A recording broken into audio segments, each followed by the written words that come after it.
হয় সেরকম অন্যমনস্ক নয়। তার ভাবান্তর ঘটছে, তিনি যেন কোন গভীরে তলিয়ে যাচ্ছেন, কথা বলতে বলতে নিজের মধ্যে আর থাকছেন না, যেন কোন গভীরে তিনি তলিয়ে যাচ্ছেন।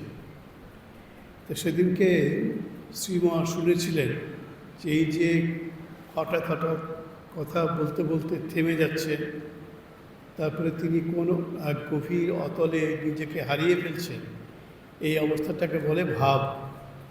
এটা মাস্টারমশাই বলছেন, শুনলাম একে বলে ভাব। অর্থাৎ ভাব বিষয়টির সঙ্গে, ভাব শব্দটির সঙ্গে তার আগে কোনো পরিচয় ছিল না।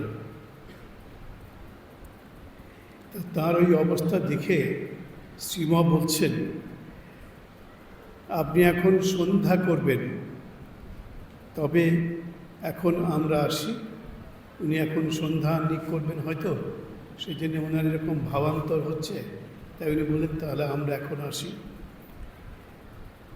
শ্রীরামকৃষ্ণ ওই ভাবস্থ অবস্থাতেই বলছেন, না, সন্ধ্যা তেমন কিছু না।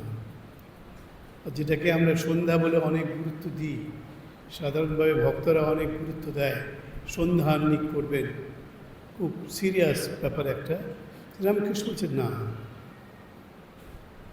সন্ধ্যা এমন কিছু না।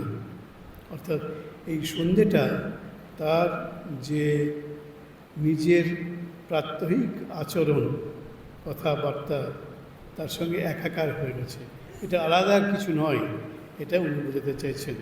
সন্ধ্যা তেমন কিছু নয়। আর কিছু কথাবার্তার পর মাস্টার প্রণাম করিয়া বিদায় গ্রহণ করিলেন।